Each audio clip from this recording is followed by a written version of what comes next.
think, much weighted win for me. I'm really very proud about it. I think I have no words to express because it definitely means a lot to me. And I would like to thank Gopi sir and Miss Kim. I think because of their support, I could do all this. We've really trained hard and I got this. Thank you once again, Anna. And also I would like to thank my parents because they've been really very supportive all the time. And I once again thank everybody who's here, who've been very supportive and who always been giving their blessings to me. Thank you. Sindhu, congratulations from all of us. Thank you.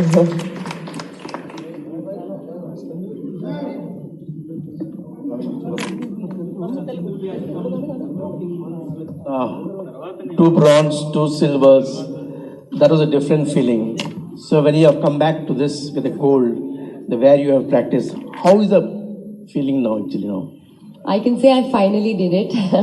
Every time, 2017, 2018, I used to feel, even though I got silver, I was happy, but then that small something was missing. There was always a next time, okay, it's okay, next time. But now I think I've got gold, so I can just be relieved and say, I finally did it.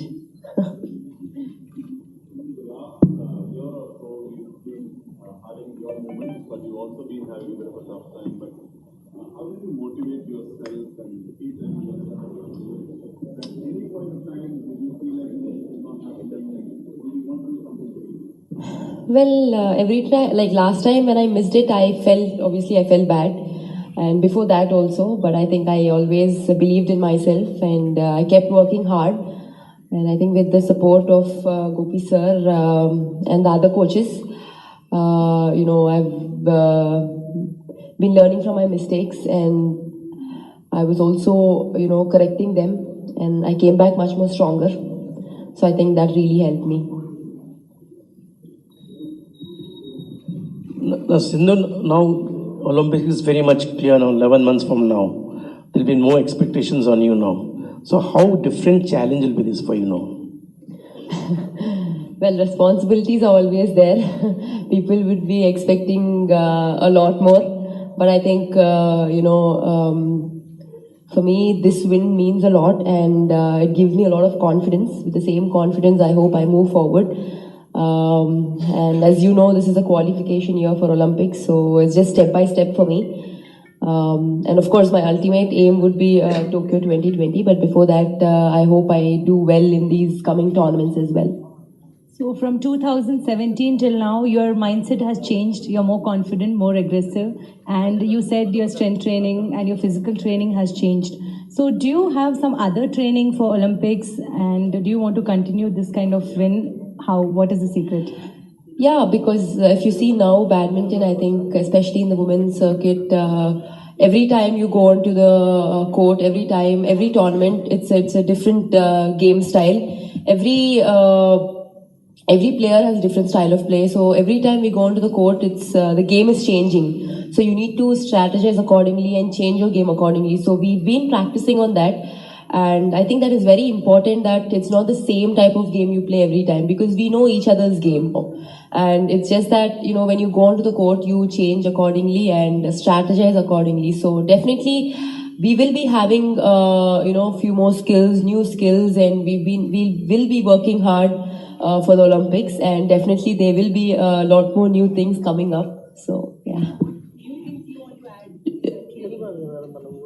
Yes, sir. Well, I think, to sum it up, I think over the last couple of years, when we won the first bronze in 2014, it was a happy moment. 2013. And when we won again, it was also a happy moment, the second bronze. And when we won the silver also, we were happy. It's not that we were unhappy when we came back from the event. Yes, the disappointment is there when you lose the match, but when you come back, you almost count your blessings and say, thank you very much for the medal, what we have. And that is very important. And today, after having won 2 bronze, 2 silver. It was probably time that we needed to get this one step. More than anybody, for Sindhu and her team to believe that the gold is possible. And gold is what is sustainable, is what we saw in the way she played the finals. Because it was a class victory which was performed very, very well at the highest stage in the biggest tournament in the world. So for the Olympics of 2016, Sindhu was not much known. Nobody really bothered so much. So that is going to change for 2020. She'll be the most marked player on the circuit. People have a year to train to plan their strategies against her. So we need to be doubly prepared. What she's done has really worked. Her physical strength is better. Her power is better. Her movements on court have improved. Her strokes have been working well. But it just needs to continue. And her opponents will plan for her, and she will have to be prepared for the opposition. So it's something which is very important, and very conscious of it, that we will need to make additions to the game. Thankfully, we have a whole team working behind her. We have new additions in the coaching staff. Coach Kim was there, so there's personalized attention which is available. The sparring partners, Rifan and Adi, who are there. There's her fitness trainer, Shrikant, who puts in good amount of work there. She has had help in meditation, and she's had some sessions with one other friend of mine called Mr. Rekhi. So they have helped. So overall, it's a whole team which is there, and hopefully come 2020 we'll be happy. Hopefully we'll be happy to share more happiness post Tokyo. Gopi sir, the last 3 matches, the quarterfinal, semi-final, final, in your, as a player and as a coach, have you seen a player dominate these 3 important matches with such intensity and such class ever? I think the match which she played at the first round, the second round against Bang Ziwen and Chen Yufei and Okuhara were real total dominations. But the match against Taizu was a close one. It could have gone either ways. And Sindhu stuck on, hit some big smashes on the body in the end. Did some smart moves towards the end of the game, and she was able to clinch that. But that was a close match.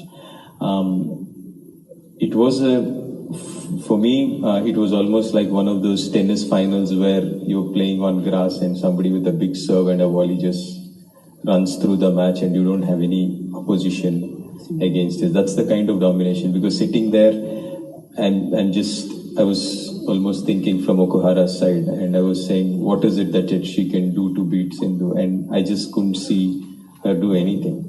In the sense, everything came back better, and Sindhu was stronger.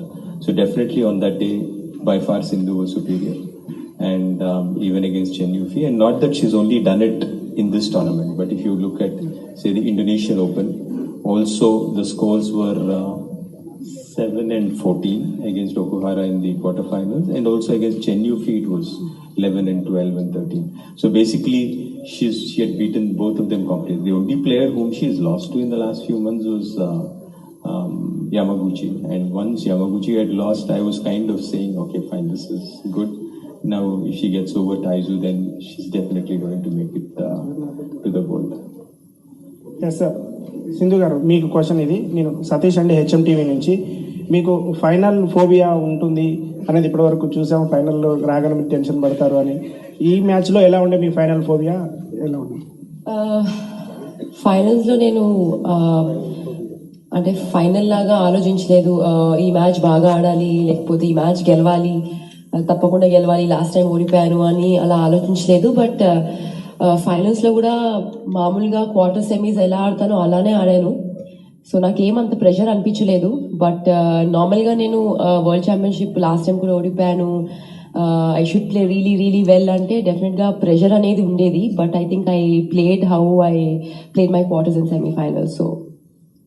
So Sindhu, quarter final మ్యాచ్లో మనం చూసాం, చాలా టఫ్గా జరిగింది. I'm Ravi from NTV. So quarter final match చాలా టఫ్గా ఉండింది. So అలాగే సెమీస్ కూడా. But final